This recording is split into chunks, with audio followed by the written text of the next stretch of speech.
Arabella Meleo is a star cast member of the television series Dance Life, which you can watch on Amazon Prime. Now, Arabella, she went through quite a few different experiences on the show, and we unpack them. She's very honest, she's very open, she's very candid, and shares the full experience of what it's like to be in a full-time institution, when it comes to dance education versus being out in the real world after graduation and what that actually looks like, how it feels, the ups and downs of being a performer, and how long it takes to really pursue the career after graduation. Now, I love Arabella. She's so much fun. She's so much fun. She really shares her honest, true self in this interview. And I appreciate that. I love people who can really open up and show their raw, authentic selves. She actually also shares with us something that didn't make the cut on the show. And that's something very close to her heart and about her personal life. And we delve into that in this episode. And again, this is an exclusive. It's never been released before. And she shares with us something that, didn't make the cut on Dance Life. So there you go. Very interesting episode. Very fun episode. I mean, she's just a ball of light, honestly. Energy ball. Is that a word? Is that a thing? I'm going to say it is. So without further ado, I would love to introduce you to the real, raw, fun, vibrant, and talented. Can I fit any more words in? Arabella Meleo. Let's go. Hello and welcome to Studio Biz and All That Jazz. I'm your performing arts business coach and host, Josephine Lancuba. This show is designed to bring you inspiration, information, and the instruments you need to create and grow the studio biz of your dreams. I will bring you a mix of solo episodes as well as interviews where I tap into the minds of industry experts. My career started as a performer over 2 decades ago. I later became a speaker, theatrical producer, and talent manager, as well as having a successful teaching career in singing, drama, and dance. 10 years into my professional journey, I became a mama of 2, and with a baby on my hip, opened up my very own performing arts studio. From hardship and humble beginnings to 4 studio locations and a multi-6-figure performing arts biz, I know how to attract students and keep them coming back for more. And in the show, I will share with you my experiences to help you thrive and fast-track your path to success. I know you have a spark inside of you with dreams and goals for the future. As your coach and mentor, I'm here to help you step into your limelight and be a cheerleader in your ear each and every week. So get ready to be entertained and inspired as we talk studio biz and all that jazz. Welcome to the show, the wonderful Arabella Meleo. So excited to have you here. Thank you for having me. I'm so excited to be here as well. Yay. I know it's we're coming into the Easter long weekend, so when this drops, it'll be after Easter. But tell me, have you got any special plans over the Easter break? I'm just chilling at home with my mum and my sister and a few friends. We're just all having a little Easter breakfast together on Sunday. We'll just go for swims and eat. Nice. You mentioned before we hit record that I'm Italian, you're Italian, so welcome. I know, how fitting. The Italian. And what was the name of the track that you did the graduation piece? That was perfect. Cinema Italiano. I know, right? And you were saying your family was just like so excited. No, yeah, it was meant to be, and I didn't have to really learn the Italian words at the end of the song when we go into the Italian verse. It just came naturally, guys. You had it down pat. Look, I know from Italian background, you do tend to have those, I don't know if you guys have the big Easter, but like just lots of food, family, that sort of thing. So I hope you have an amazing long weekend. Now, before we jump in, because everybody's sort of seen you in the show, you're one of those people that comes across as someone who's not afraid to say, I'm doing this because I want to be a star, dude. I want to do this. I want to step into my starlight here, my limelight rather. And I love that because I'm all about it. Like, as someone who's been a teacher, performing arts teacher for many years, and a talent agent, I do think sometimes we can be a little bit too modest in Australia.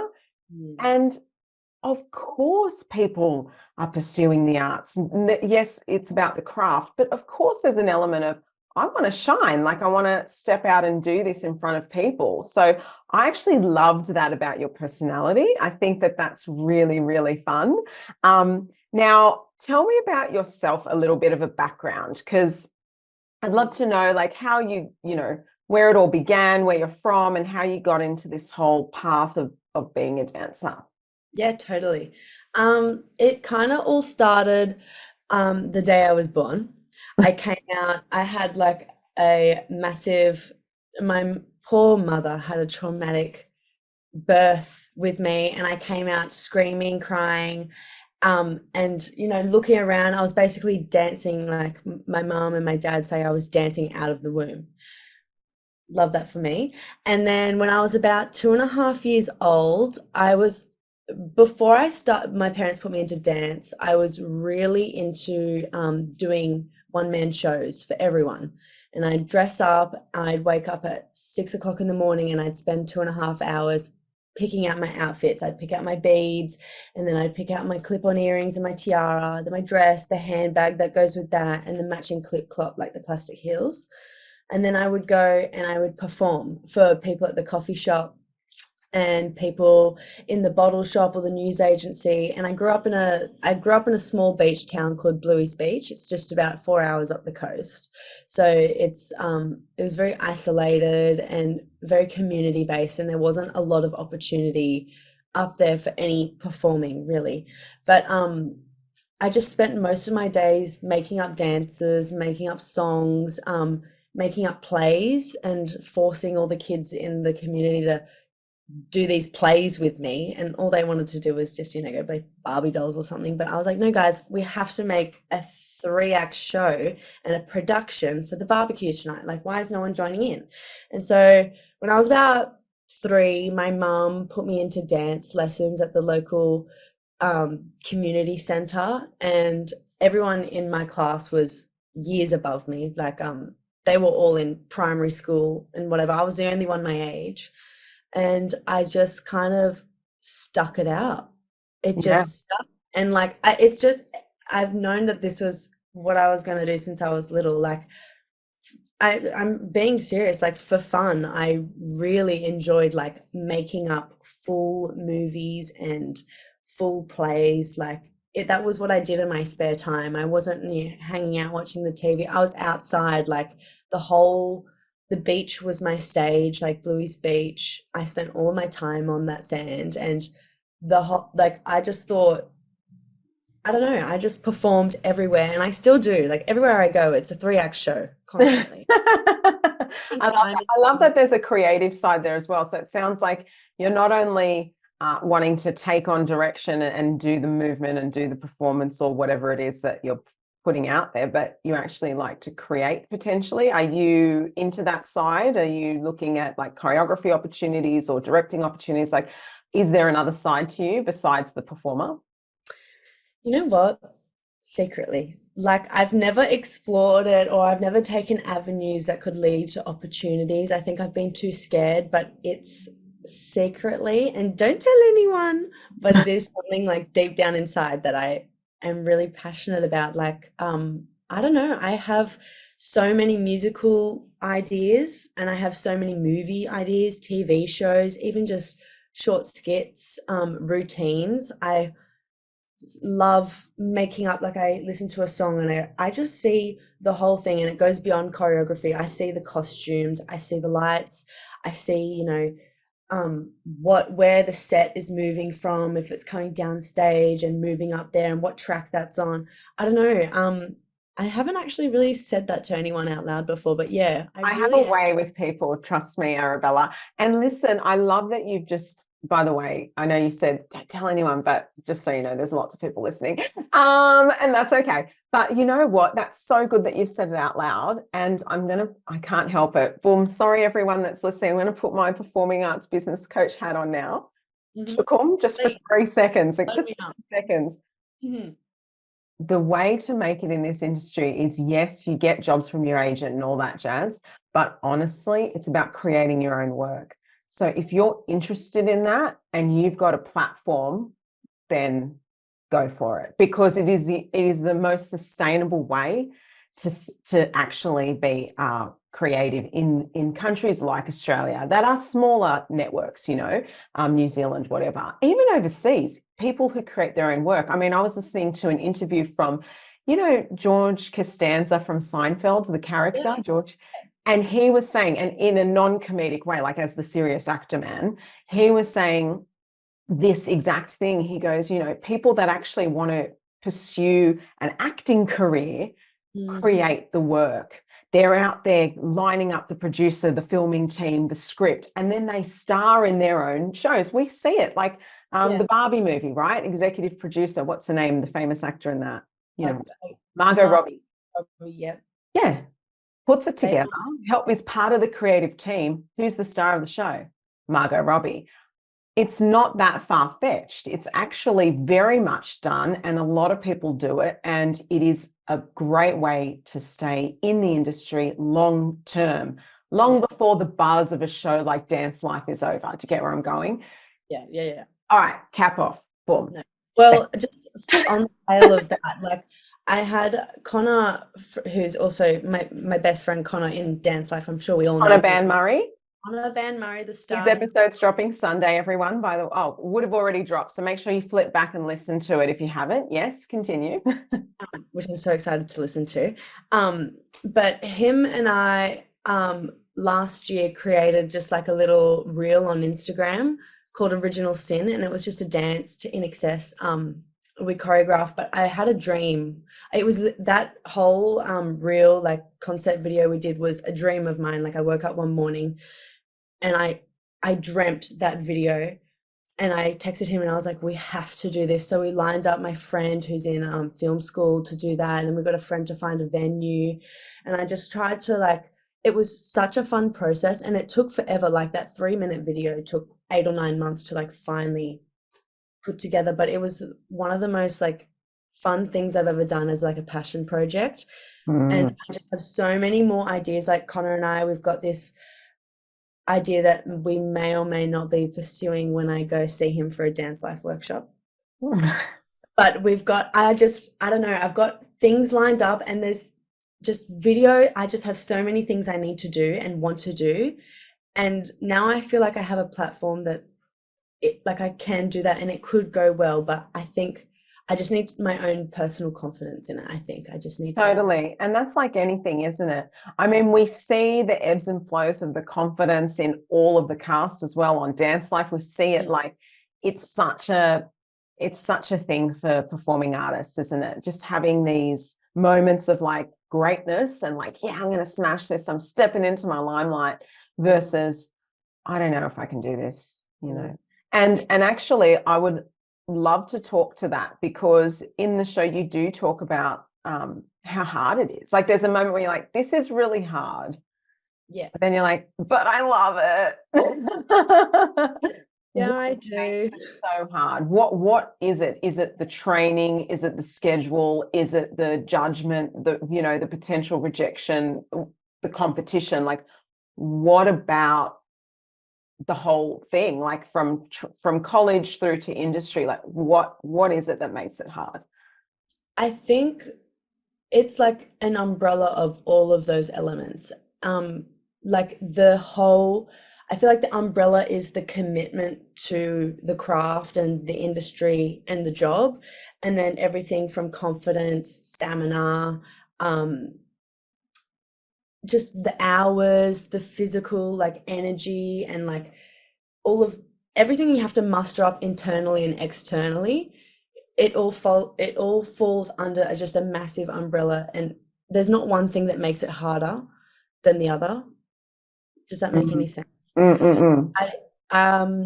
For me, in full time, it was the stamina, and also just the standard that I was holding myself at. I feel like that year I held myself to a certain standard, and if I didn't meet that, I would really put myself down. But I wish I could go back in time or even now just tell full timers, that is the number one place where like you should go in and every single morning and go, I'm going to make a mistake today and I'm going to do something good today. Like it should be a goal of yours to make one major mistake each week, because like how else are you going to learn? And I mean, I now, being, you know, somewhat in the industry, I'm a baby in the industry, but I do gigs and, you know, I'm around, kind of.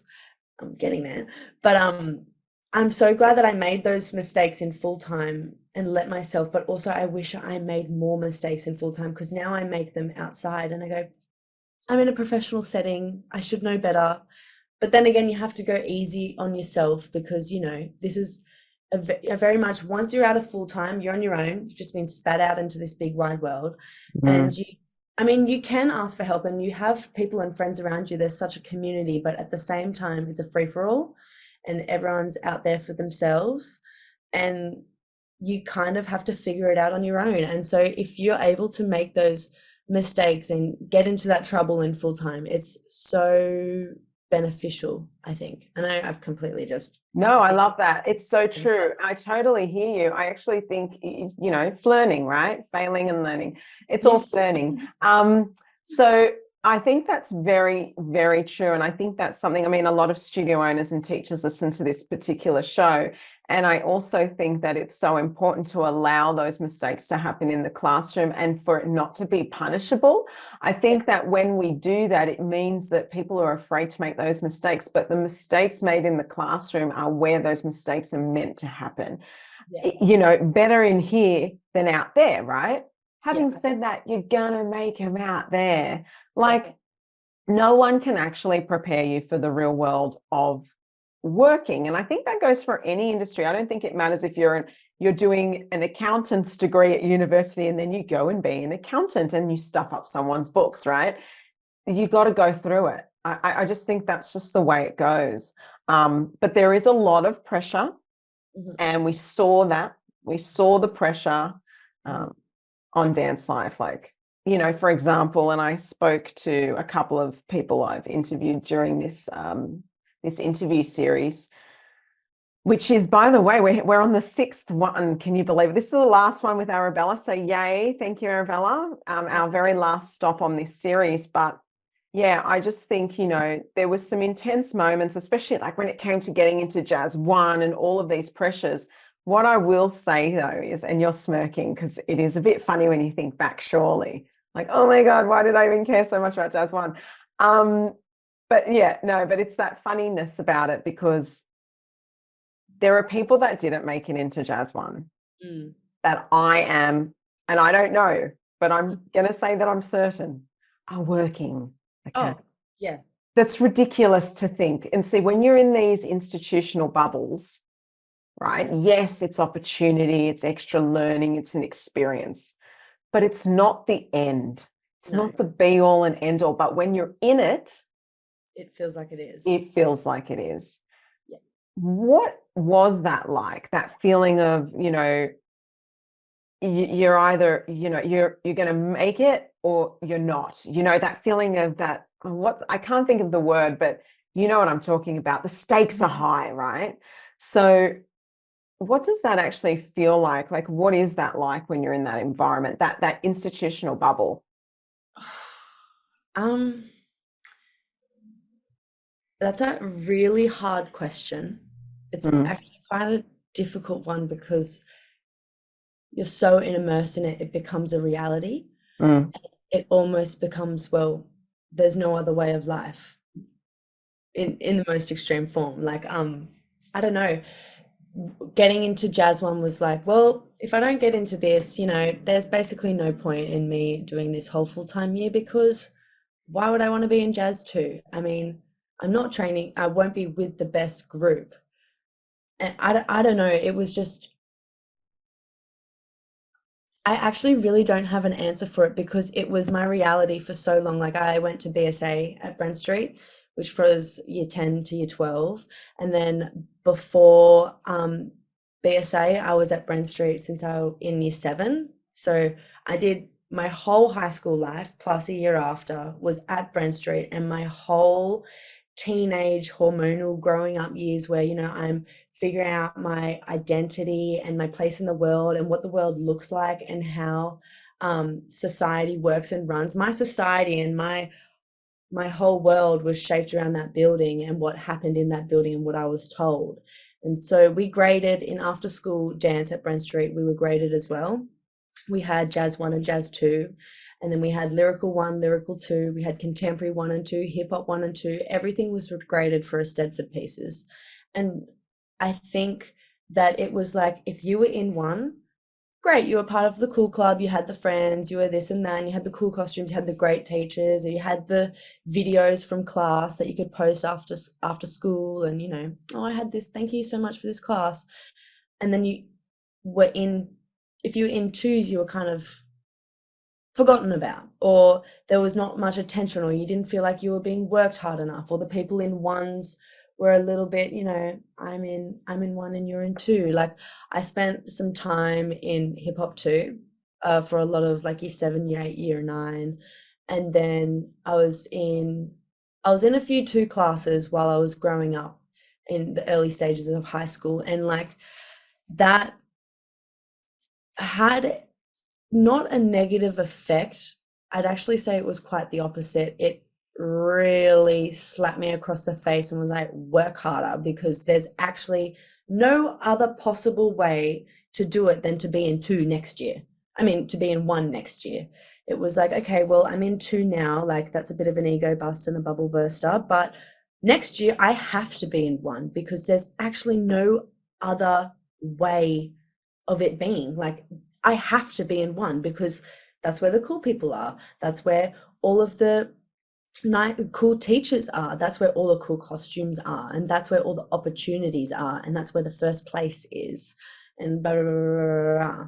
So I think all I know is that I have to be in 1. Like, there is actually no other way. I need to be in 1. So I don't have a great answer for you. I'm really sorry. I like it, because you're being honest. And this is what it feels like to be in an institutional bubble. It feels like there's only one way. Yeah, but it's not, and it's not necessarily that that's what they're saying it is, but it's how it feels. Yeah, and like, there's positives and negatives to that. Like, now coming out of it, like, I have that mentality now of being like, I only strive for the best and I only achieve the best. And excellence there is no other option except excellence for me and my career and everything I do. Like, that's what I strive for, and that's what I achieve, because I have had it drilled into me that to work hard, train hard, and always strive for the spot 1. There's the pro of that, but the con is also that I don't give myself grace. I don't give myself enough grace. And when I don't achieve excellence the first time round, I'm really hard on myself, and it is really degrading. And I have a lot of comparison issues, and I'm still working through what the cons of that type of institutionalized effect has had on me. I'm still working through it. I'm still trying to identify my flaws from that. But I mean, if I focus too much on that and the negative effect that the hardcore training and the hardcore idea of being in a 1 group, I'm gonna focus and manifest those negativities. So I can only honestly thank Brent Street and the whole 1 and 2 thing, because it's made me so, I've got grit. Hungry for it. Hungry. I'm so hungry. Like, this appetite is never full. So I'm pretty grateful, and I can only be grateful because I did my fair share of 2 in, like, before BSA. In BSA, I was in 2 classes, and then I genuinely thought that in full time I would have been in a 2 class, but I got into the 1s, and I was super stoked. So that, like, I think they gave me like a taste of 1s here, but they gave me a taste of 2. So I knew what it was like both sides. Yeah. If I get too caught up on all the negative effects of it and how bad it is for your mental health, like, yeah, I can appreciate how people find that and see that, but I just don't see any point in focusing on that, because what it did was give me work ethic and strength and a thick skin, and because you need all of those things in this industry. I'm sorry. Like, it's good to be kind and gentle with our peers and students and whatever, but it's also so important. And it worked for me, and I know it also worked for Tiana, the grr and the not mean, but the intensity. And just, I feel like having my whole world, when I say my whole world, I had no friends outside of Brent Street. Like, Brent Street was life. Life is Brent Street. Yeah. Not so much, but was. But that's all I know, and that's what I grew up with, and that was my childhood, and that was my teenage years. Jazz Yeah. 1, Jazz 2. So Yeah. And I could see that you weren't the only one, very hungry for it, and everyone displayed that in different ways. I think it's interesting when you talked about comparison, and oh, look, we all suffer from comparisonitis. I mean, even to this day, I mean, I'm 41. I still, I'm not like I used to be, that's for sure, when I was younger. I'll tell you, you get better. You get better. You stop caring. You do. But it still exists to a certain point. And I think that when you're in an environment like that, in any sort of environment, you can compare yourself. Doesn't matter what studio you go to, there's a front line and a back line, right? Yeah. So that can always be a challenge. I guess it's important to remember, though, that just because someone places you in the back line doesn't mean you're not going to work. And so it's about those conversations, and I think that's really interesting, your point of view. And thank you for being honest, because so many people sugarcoat. But I love that you don't. That's why you're here. It's just beating around the bush, guys. Come on, straight to the point. No one's here to listen to babble. No, and talking nonsense. I think it's great that you're straight to the point. I do want to know as well, though. So, okay, so you're in Jazz 1, right? But you're not just in Jazz 1. You get the lead of one of the graduation pieces. Cinema Italiano. I love this bit. I don't know the words to it there, but it goes, I love it. It's all happening. It's the lyrics in my head. Oh, Italiano. Love it. Now, did you have to audition for that role? Like, how does that work? When it comes to those leading pieces, it's an audition process. We see you workshopping it in the space and how it all comes about a bit, but tell me about how that actually works when it comes to, a graduation piece at Brent Street College, for example, coming together for performance. Like, how does that come together? It was a little bit different from the other kids that we saw on the TV show. I was actually in a different course. I was in the musical theatre course. And so me being in the show, I represented that course in a way. So for everyone, there was an audition process or a grad selection process where everyone danced in front of a panel and they looked to see who they'd want as solos, who they'd want as main people. But essentially, your whole year of full-time is a little bit of an audition for grad. So your progress and the way you track throughout the year is monitored with the teachers and Lucas and Cassie and any other choreographer that walks in. And people talk, and there's an office upstairs, and so everything is spoken about up there. I think for me personally, I had kind of split training. I was in the musical theatre course majority of the time, but I did do PA courses when the musical theatre course was split into dance groups. So when we had dance in musical theatre, I would join the PA course. And in other classes, I would join the PA course as well. Did you get offered that role, or did you have to audition for it? I got offered the role, I think just from being watched throughout the year, which I had a feeling at the beginning of the year that an opportunity like that might be at the end, just because of how other full-time years have gone. There's always been in the PA grad, there's been a musical theatre routine where they've had a musical theatre course person sing in that, but I didn't know the severity of what it was going to be. Are there many singers in dance college? Like, are there many people that actually are good vocalists? in the PA course. Yeah, in your experience of your course, yeah. I love you, team. If you're listening, I love you, PA course 2022. But no. I There didn't won't think so. no, there I won't had a sing. vibe that there wasn't, that this group, this cohort that they showed on Dance Life, and I know you had some different classes and whatnot, which is fine, but that they weren't really singers. I mean, I'm a singer first, so I was like, I'm just getting a vibe here. Yeah.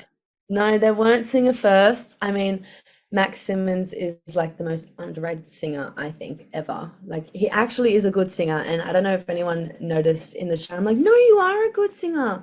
He used to have singing lessons before, before my time. So it'd be him and then me. And so I'd always be out the door, like with my ear pressed up on the wall. And he's actually a brilliant singer, but it's just a confidence thing. But I have confidence when I sing. Oh, you have confidence in I spades, have Arabella. I think you need it. No, when you step up and you sing, it is one of the most vulnerable things. It truly is. Dancing can be vulnerable, of course, but when you actually bring your voice forward, it's really vulnerable. You can't get lost in the music. People are acutely listening to what you sound like. And usually when you sing, yes, of course, you can sing in groups and choirs and whatever ensembles, but a lot of it's solo and it's on your own, and it's very vulnerable. And I think, you need confidence. You have to have confidence to sing. I don't think you can do it without it. It doesn't mean that you don't get nervous and lack confidence before a performance, but you need to have an element of ego to sing. I think it is important. No, it is. And I think that, you lost your voice. We know that happened. Don't go anywhere, because I have a super quick and exciting announcement to make. Introducing Studio BIZ Summit. This is an event celebrating International Dance Day, so studio owners, get ready to feel supported with an incredible lineup of dance and studio biz industry mentors. Studio BIZ Summit is an online experience designed to help you create a thriving studio business that is aligned to you and your goals. Join us. We have 6 guest industry experts that are going to be presenting on the day via virtual masterclasses, including Jane Gretsch, Kerry Power-Drabick, Christine Denny, Jen Dalton, Sally Prendergast, and myself, Josephine Lancuba. We're going to be covering everything on how you can make more money in your studio biz, marketing, staff, procedures, student attraction, student retention, how to create a professional performance company, innovative marketing techniques, mindset approaches, and so much more. And for only $27, yep, totally crazy, super amazing value, you will experience this. Plus, you receive the recording of the event too. It's a no-brainer. Book now. Head to the link in the show notes. That's josephinelancuba.com/summit. Happening this International Dance Day. Don't miss out.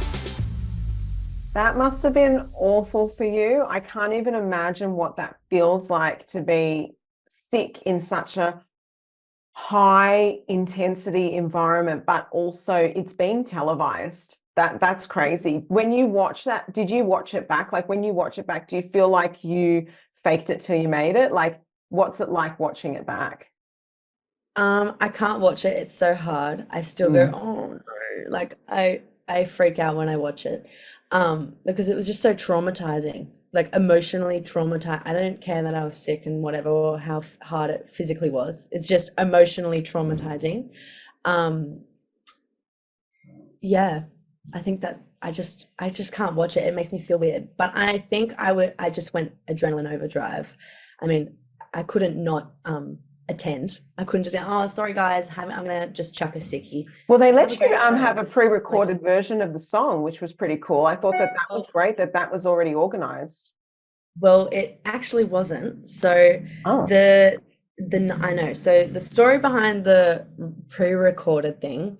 So the last day of in the studio rehearsals before we did, I think it was Tech Day. Was it the Tech Day? Yeah, it was Tech Day. and we were in the studio, and then we started packing the truck and everything, and I kind of pulled the head of music aside, and I said, his name's Ben, and I said, hey Ben, I'm really starting to not feel the finest. I'm not feeling like the finest dandelion in the crop. So maybe we should record something.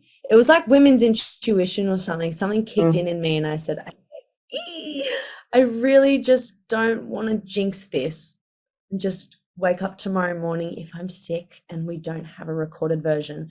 And I was already starting to feel like sore throat, like tickle in the throat.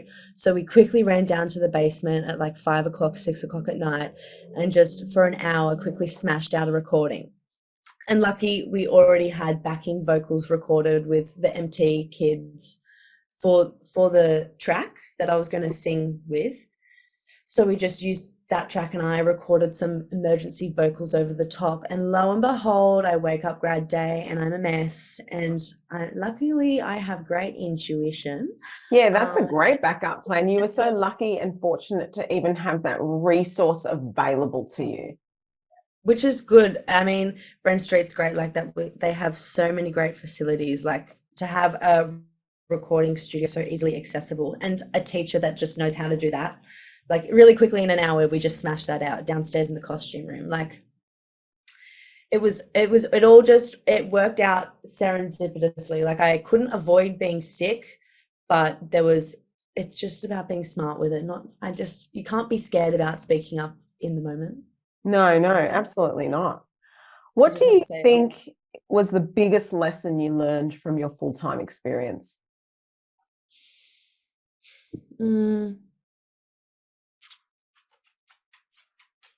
One of the key lessons.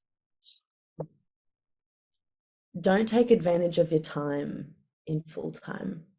I mean, don't get complacent. It's hard to remember when you're in there, but that full-time year is all you've got. It's all you've got in there. You've got 1 year, or now it's 2. You've got 1 or 2 years to smash out everything and learn as much as you know and be the biggest sponge. And you hear teachers say this to you every single day, this exact thing: be a sponge, soak it all in, because it goes so quickly. I wish I focused more, but I wish I've become one of those teachers that you're like, yeah, but you're not in full-time, you're not tired, and you're not working so hard. Like, yeah, they did. And they're so right. They're so right. Be a sponge, because as much as I tried to be a sponge, I definitely was a complacent 18-year-old.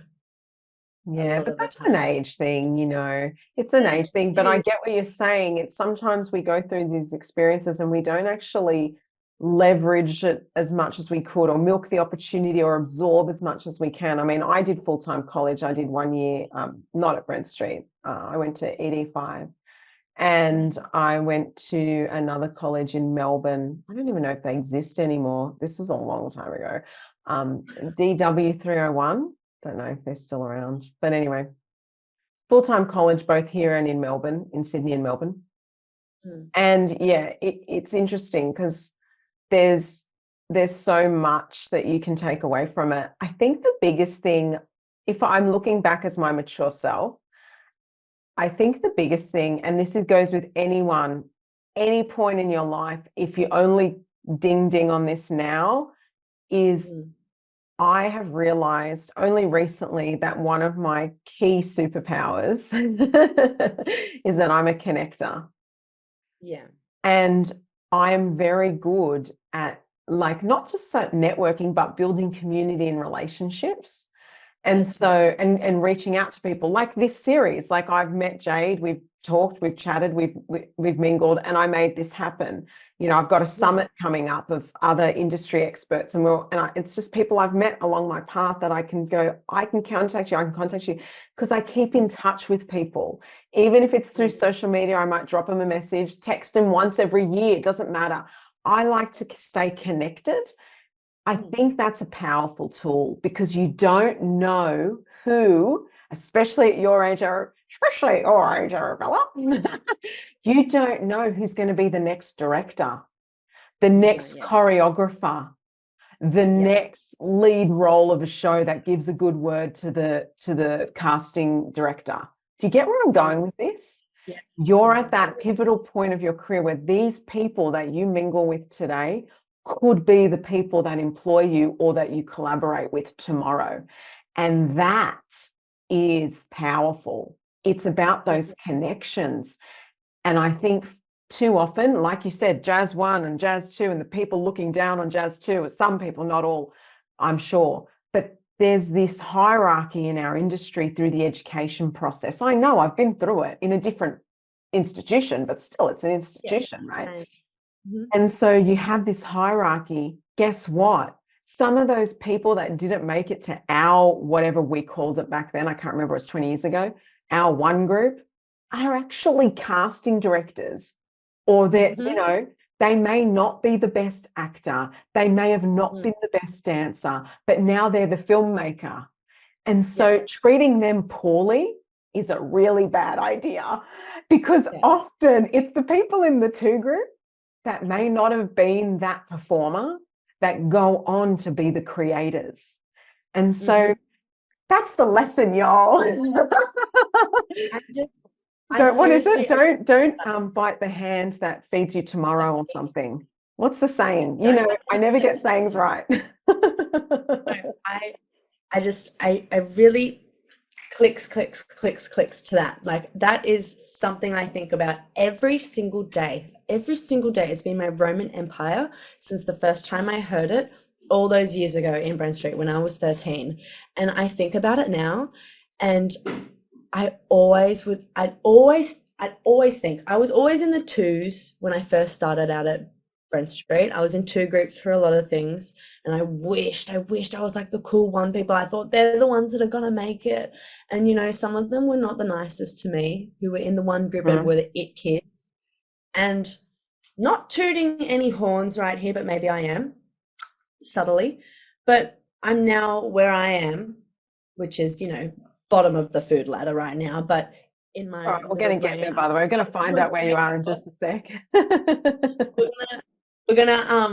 Well, you know, I made it out of full time, and now I'm booking gigs, and now I'm doing stuff, and I look back and I go, oh, baby girl, it is all okay. It is all okay, because I was in the 1 and I was in the back corner of, I was in the 1, I was in the 2s and I was in the back corner of the 2s, and all the people that were in 1s are who, some of them, half of them, a fair amount of them aren't working. Yeah, totally. Like, okay, it's 100% how it goes. Yeah, no, it's not. And like, now there's kids in our full-time year that are on tour, like doing stadium tours with 30,000 people that like weren't in those 1 groups. And it, like, the people in the 2s now, like there's a girl, and I don't know if I should name names or anything or say what job is what, but there was a girl last year who was in 2s or 3s. Last year, let me rephrase this. There was a girl in full-time who was in 2s or 3s for a lot of things, and she's now working on a massive movie in a different country, and like, it's going to come out on a major streaming platform. And it's like, she was in 2s, 3s, overlooked like an underdog, and she booked a really exclusive job that we all auditioned for, and we all went to the same audition. I felt like I was at full time that day. I was looking around going, oh my God, I'm back in grading class at this audition. Yes.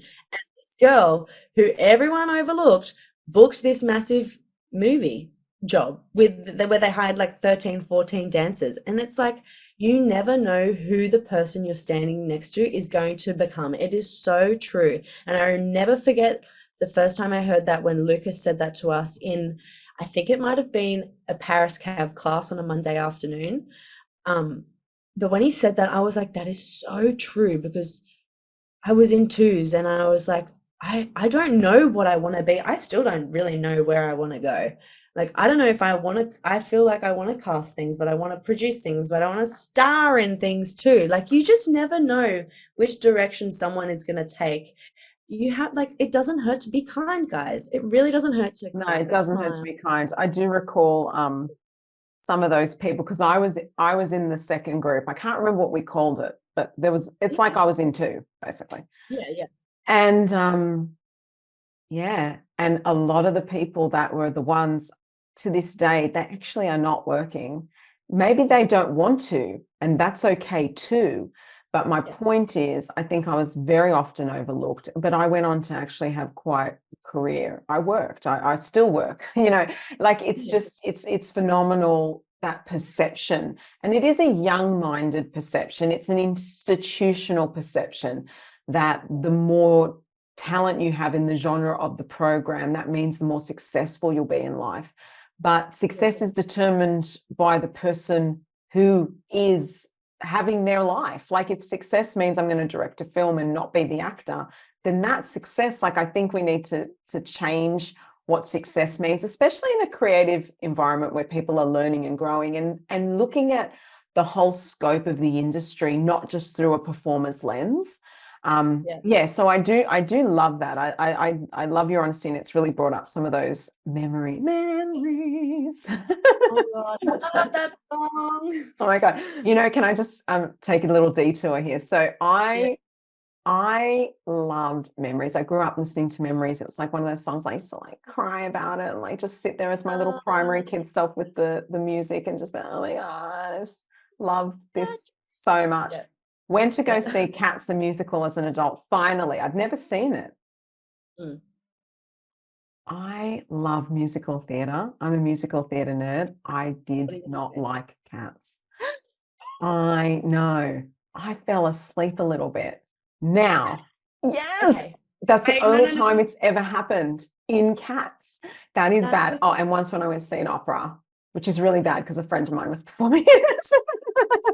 So boring. It was so long and so boring. I couldn't do it. Anyway, but I love musical theatre. I eat it up. Like I'm the type of person that will, if I was in London like years ago and like none of my friends would invest in a ticket to go see Chicago on the West End. I'm like, screw you guys, I'm on my own. I'm going. I am seeing this. And I was like in love with every moment. Cats is just not one of my shows, but I do love that song. And so that is like the song for me. Like that's my childhood memory of that track. That was everything. I see what you did there. Memory. It's a childhood memory. Oh, there you go. Didn't know I did it, but thank you. But yeah, so anyway, so I just thought it's interesting how you can pluck a song like that and go, that song's like everything, and then see the show and you're like, oh. Anyway, I digress, right? I digress. Sorry, I've taken a little bit of a turn there. All right, let's before we finish up, so I have a couple of quick questions because I really want to know what's happening in your world. So you finished full time. What happened in that time after graduation versus the show release? Because the show release didn't happen for a long time after you graduated. So did you work in that interim, or did the opportunity come after the show was released? Like what actually have you been up to? So I graduated, and then for 6 months I kind of lost the plot a little bit. I'm going to be honest. I kind of lost the plot. I really knuckled down on my training. I didn't want, just because I finished full time, to stop going to classes and get complacent with how much I'm actually working on my craft and tweaking things, going to classes as much as I could, as well as juggling a full-time job and then 2 or 3 other jobs on the side of that. But I lost the plot, as in I came off such a big high that year. Like I was being chased around by cameras from Amazon Prime, and then I was like starring in some Cinema Italiano piece where everyone was behind me and I was just singing my guts out, having the best time of my life. And the crash of that was insane, because I was cleaning toilets in a cafe and working children's birthday parties, and then working podium jobs, and then I was doing a restaurant at night, and then I was serving coffees, and then I was working in a little boutique. It was just it was like such a come down of like that high and what I was living in. I was like, oh, this is reality. Like I do all of this and I have barely enough time to squeeze classes in, and I am not booking any work, and there's nothing. And I remember well, I don't know how to word it, but Kim, this is a great example of the twos thing. Like Kim was in twos for the half of the year and went to ones, but she books work straight away. She was booking work straight the first year out of full time. And I remember looking at her and just like, how is she doing that? Like, what am I not doing that she is? And then why is she booking all this work and why am I not? Why am I sitting in a cafe? Why am I staying back in this cafe recording self-tapes in my apron in the kitchen next to the coffee machine? Like, what am I doing? Like, and I was thinking in my head, like, she used to be mine from Waitress, that song, like scrubbing the tables with my Ajax spray and wipe, you know, like, poor me, like, what is life? And then, like, halfway through the year, I booked my first gig. It was like a can gig. And that was really fun. And that was dancing. And then I thought, oh, okay. And I feel like it kind of just manifested from that one job. And then there was slow things. And I kind of started to see the bigger picture. And I kind of started to understand the concept of everyone runs on their own time and everyone burns at their own pace. And I was just burning slow. And give yourself grace, women, because you've been out of full time for eight months. I spent 7 years on a strict schedule. I had a Stedfords, I had performances, I had jobs, blah, blah, blah, blah, blah. I had things to do, and I had all of these opportunities set up for me, blessed by Brent Street. And I come out and I'm my own boss. I don't have Brent Street like pushing me along. Like, I've got to do this on my own. So it was a slap across the face. I Did booked you my have an first job. agent? I did have an agent. Yeah. But there was no work coming through. There was just none. And like, I think it's just what's in the industry at the moment and what isn't. At the moment, I feel like the industry, dance wise, is pretty heavy on commercial and hip hop based dances. That the world is really loving that commercial vibe, that hip hoppy groove. And unfortunately, I am not the beholder of those skills. I'm working on it. I actually put myself into a hip hop training course this year at Composed in Peakhurst with Jervis, because I recognize that pattern of like, okay, so there's no work for me at the moment, so I need to accommodate myself to that and start training the hip hop while I wait for theatre and jazz to really come back into the spotlight, which it slowly is. But I was just like doing my little gigs, and so then I did the Original Sin concept video with Connor, and I tried doing some other little things, and then the show came out of nowhere. I feel like I blinked, it was all of a sudden here, and then because I completely forgot about it, because I was at the time being like, oh, I do have to make myself available, because what if the show comes out next month? What if it comes out and that'll be my work, that'll be my job, like, you know, I'll have work from that. And I kind of had to realize, like, you can't rely on that, because we actually have no idea if that will come out, and when it does, if it will be successful, and if it is successful, how long it'll be successful, or what the and edit will be, because you don't even know at that point if you're going to be featured. Yeah, and just because they filmed you doesn't mean you're going to be featured. That's the other bit that people don't realize in editing. All the things I thought was that were going to be in it got cut. Like my narrative, I actually told a completely different story to the cameras. That was really personal, and it was a lot to go into, but I thought I needed to be an open book, and I shared a really traumatic story with these cameras, and it opened up so many wounds, and that I'm still trying to close, literally from sharing and opening up for the first time to those cameras. And it opened wounds for my family, and that all got cut, and they chose a different story that I told, which was about my back tumor. So I really had no idea what was happening. Like, I was preparing myself for the whole world knowing this traumatic story, and like my extended family to know this traumatic story, and whatever. So when it came out, it was just very startling, very alarming. I had no idea, and I saw it and I was like, I don't remember that scene being filmed, like that Mary Poppins scene in episode 1. I forgot about it. I forgot that day even happened. Like, there was so many more things I was worried about and thinking were going to be in there and excited to see, that got the lop, just got this Lucas snip in the editing room, like, all gone.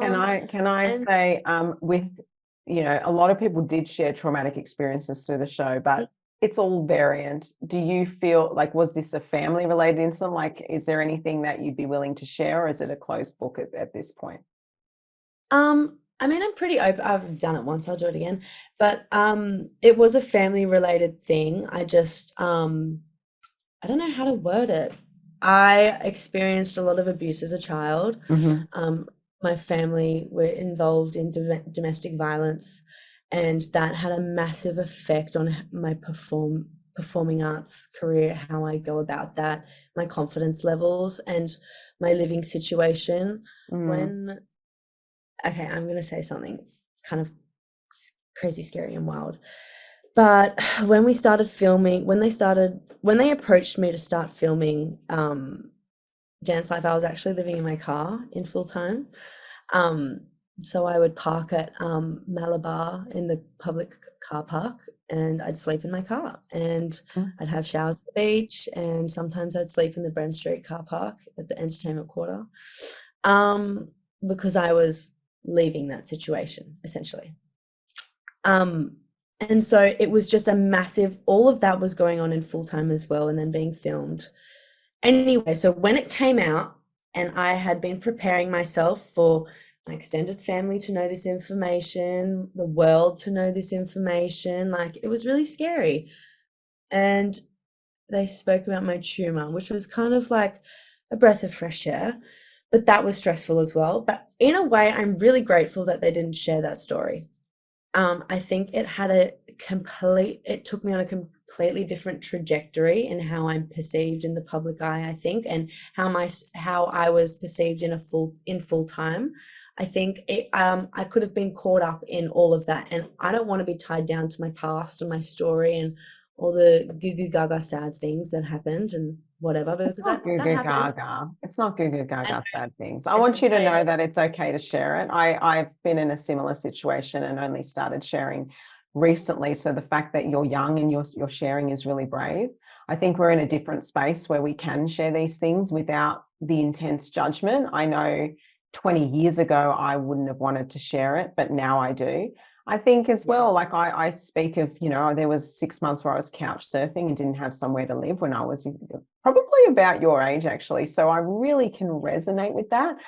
I think sometimes as well, though, speaking on a podcast organically like this and sharing that is very different to the drama of a television show, because you don't know how like you're saying it in your words, and this is not going to be edited or chopped or with dramatic music on the background, it's very different to a television show. So I understand why you were concerned, and potentially I'm imagining anyway that would have been very stressful, worrying about, oh my God, what have I said? I can't remember, and how's that going to be perceived on this broadcast, international broadcast? Was that scary for you? Must have been.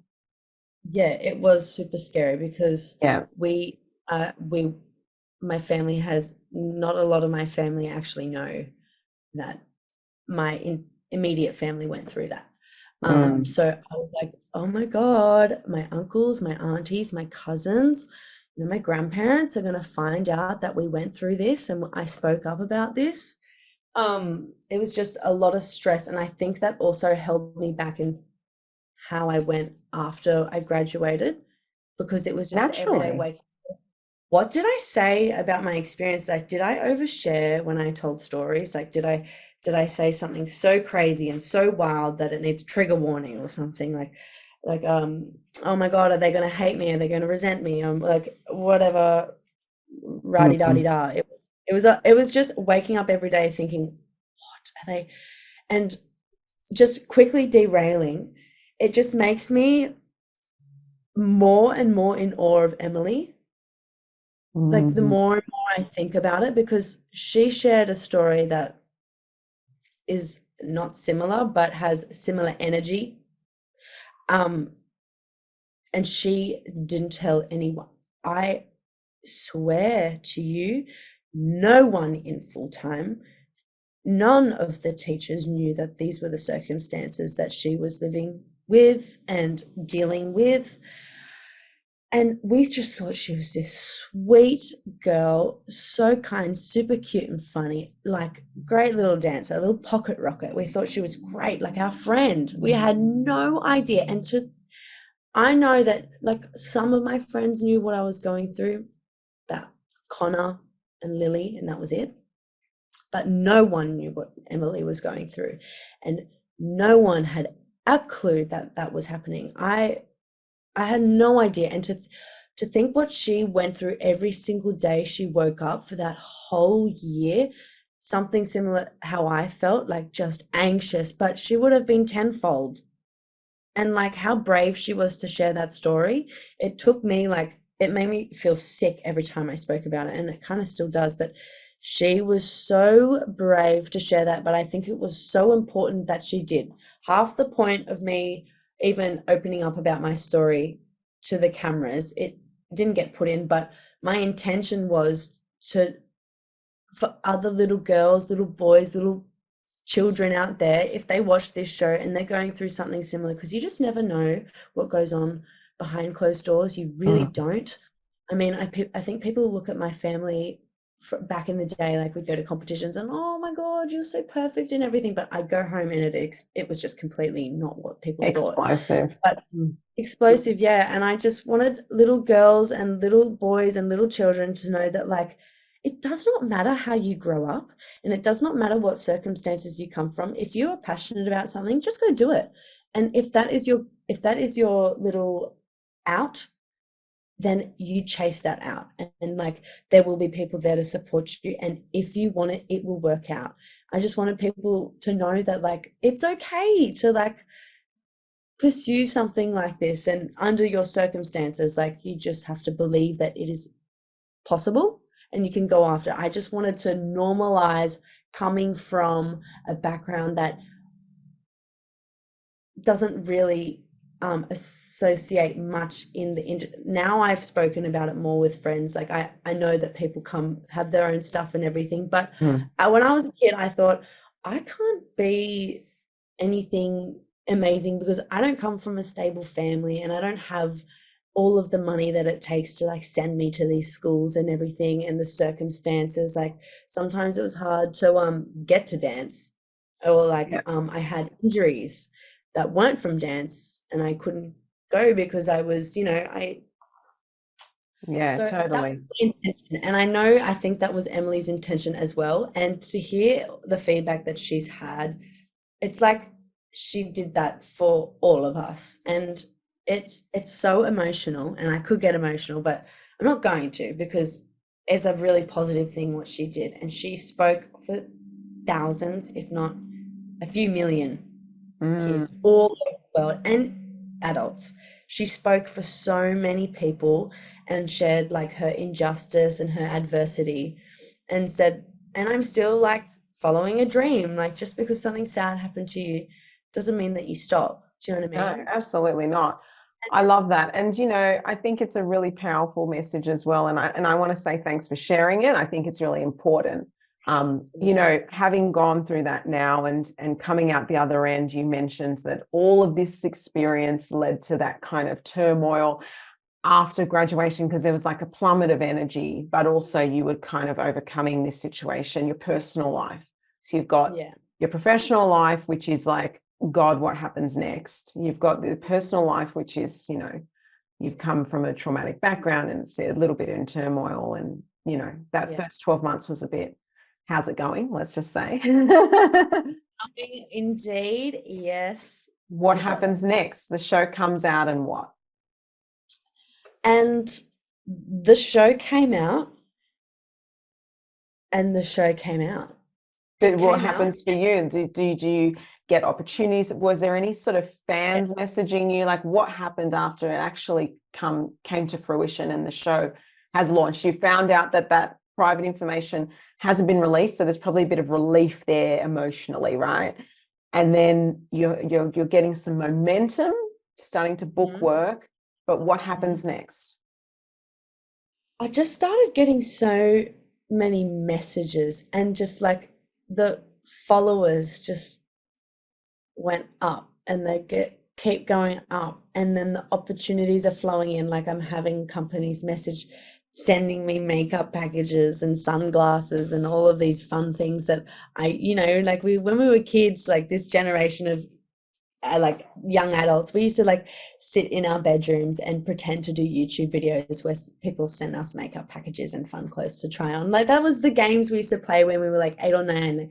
Oh my gosh, Becky, do you want to make a pretend YouTube video with me today? And all of a sudden, like that's what I'm having to start to do. It's just been such like a dream. I don't know, just like this amazing, awesome experience that's been happening after, but it hasn't stopped. It's just been going. Like last night I got sent to an event. You got sent to an event. That's so cool. I got sent to an event. It was so awesome. It was a DJ event with Millie Ford, this TikToker. She's collaborated with Hellcat Speed Racers to make a new song, and it was great and awesome. But I was in there with like all these famous TikTokers, and it was silly old me, and I forgot that I was on Dance Life, and I was just like, what am I doing here? This is kind of crazy. And then people coming up to me being like, I'm so sorry, I couldn't not, but you're the girl from Dance Life, and oh my God. And I'm just like, this is such a dream state, and this is only the beginning. Yes. And I just can't believe that all of this is reality. And like, and then I feel like not things that have come to me that aren't from Dance Life, but Dance Life has influenced, have definitely been dance jobs. Like I got the opportunity to work with New Ground Collective for Mardi Gras, dancing the parade for Mecca, which was a manifestation. Like it was a real big goal. I was like, I want to work for New Ground, and I want to do a New Ground job. And I think having Dance Life pushed my name and pushed my platform, which helped me get that job, but also just I've been working really hard and just training really, really hard. I think there was just lots of elements.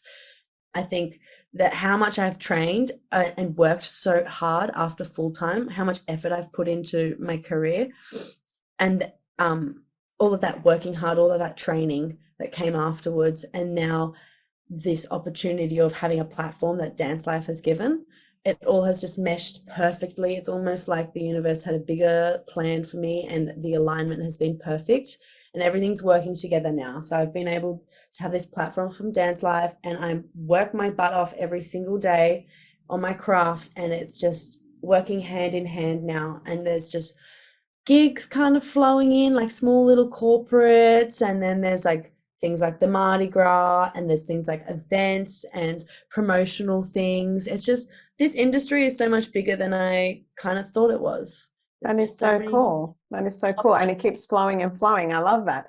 With all of this stuff coming through, and this is a question that I often ask my guests, how do you define success? Like, what does success look like to you?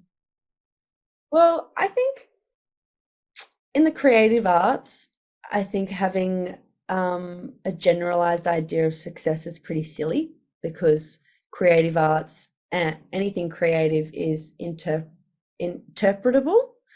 If that's the right word. Is that the right word? I don't know. We'll make it a word. Interpretive. You can interpret it. Yeah. Interpret success in creative arts, because art is interpretive. Whatever the word there, fill in the blank. Yeah, fill in the blank.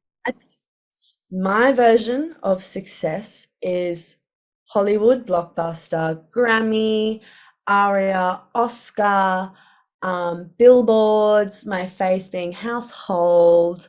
But also I think, so there's that idea of success personally. This is a personal idea of the red carpet success. The red carpet success. But also at the end of the day, I have no idea what avenue I want to take. I really don't know if I want to dance, sing, act, model, be a personality. I want to entertain. At the end of the day, my success, if I leave Earth tomorrow, I need to know that I entertained, and I brought joy, and I brought sadness, and I evoked emotion, and I evoked thought, because I really, really, truly believe, and I think this kind of might have been an element that was forgotten in the show, but what I do is an art, and I'm an artist as much as I am an athlete and a business person. Now that I'm my own business, yes, I am an artist at my core, and I'm a creative, and all I want to do is create. And I think that the idea of art helping the world, like the state that we're in as a society and as a world right now, is kind of shocking. And the one glue that is holding that all together is our music, is our entertainment, is our movies, is our storytelling. And like that's what I do the best, is I story tell, and I do that through movement and song and words and just presence. And I really don't care what I do. I really don't care what avenue I take, whether it's behind the screen, off the screen, on or off stage. I just want to entertain the world on an extreme level. I just want to make someone cry and laugh. I love that. If it's just one person, I really don't mind, as long as it's someone different from my mum, because she does it every single time. You mentioned a business. What's your business? I'm curious. Myself. I am my business. I love that. Arabella Meleo. I love am that. my business. Amen to So- that. Yes, every artist should consider themselves a business. We even see people opening up performing arts studios and these sorts of things that don't consider them a business. I think in any form of art, sometimes we're so passionate about our craft, we don't see ourselves as a business, but we actually are. So I love that you've got that thought process, which is very important. Okay, so what's next? I suppose we just keep on keeping on. I mean, I have like little gigs lined up and things, and I have big goals and big ambitions and dreams to chase. But I think for the time being, I am just going to keep doing what I'm doing, which is training hard, working hard, trying to learn, immerse myself in the industry, in the craft, get creative. Yeah, so Yeah, just keep on top of my keep trying to business. churn the wheels there. Who or what Yeah, inspires you most? my mum. Yeah. My mum is a painter. She's an artist. Sally West Art. You should all go look her up. She's a beautiful artist. But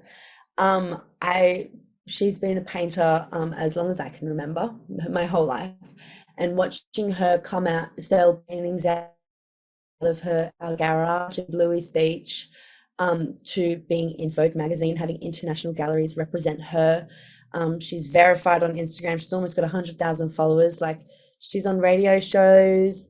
She's her art is being bought out by A-list celebrities anonymously in LA right now. It's like crazy. And What's her name again? I want to check it out. I'm going to make sure. Her name is Sally West. Sally West Art. Art Love it. on Instagram. All right. But just seeing the way she handled her social media success, it was pretty overnight. And how she handles herself as a business and how she runs her studio and all her finer details that make her so successful I've watched my whole life, and I've really taken on everything that she does and has learned and has said to me. The way she runs her social media account has taught me how to run mine, and which is her biggest tool, as is mine.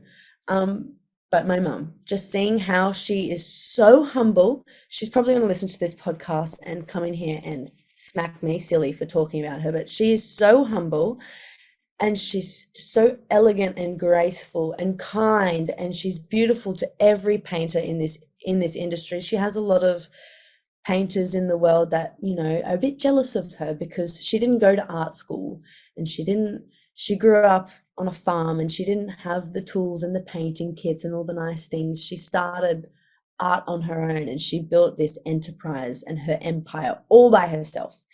And it's inspiring, and I could not have done any of this without her support and her being like such an incredible role model. It's not dancing or singing, but it's creative business. And I love that. That is beautiful. Really. Well, big shout out to Sally West Art. I've just followed you on Instagram. There you go. So how can people connect with you or find you online? Definitely give me a follow on Instagram and even a message. I love responding to everyone. Oh my God, they're my favorite. It's my favorite. I like just people messaging me. It's just so cool. So I don't know, give me a message. Give me a follow, Arabella Meleo. I'm on TikTok as well. I have no idea what I'm doing on TikTok, but I'm just posting what I think is funny and what I like and what I love. I'm new on But yeah. TikTok, so I am doing that too. I like to play on Instagram mostly, but I thought, oh, let's give this TikTok a go. And I've been doing it only for like a week or something. And I'm like, I don't know, like I'm confused. All like, So I just do what you want, right? what you want. But yeah, interact on social media. I know it's hard for us to all individually meet up for a cup of coffee. No, but absolutely. Everyone check out Arabella Meleo. I just want to say thank you so much for being on the show today. I really appreciate your time. You've been so open, and I think that the value of your honesty is what's so inspiring. So I want to thank you. I really appreciate that. Thank you for having me. This has been so cool. And I've done a podcast now. Woohoo! Yay! Thank you for having me. Appreciate it. This episode was brought to you by my signature group coaching program, Studio BIZ Success, an amazing and accessible online educational platform for performing arts studio owners designed to help you grow your business with confidence and get your results. Check it out at josephinelancuba.com along with other great industry resources to help you leap into the studio biz you deserve. If you love this episode, be sure to share it with your friends. You can tag me on social media at Josephine Lancuba and give it a review. Your support helps the show to grow so I can continue to provide you with useful, informative content. I'm Josephine Lancuba, your biggest cheerleader. Thanks for listening and shine bright.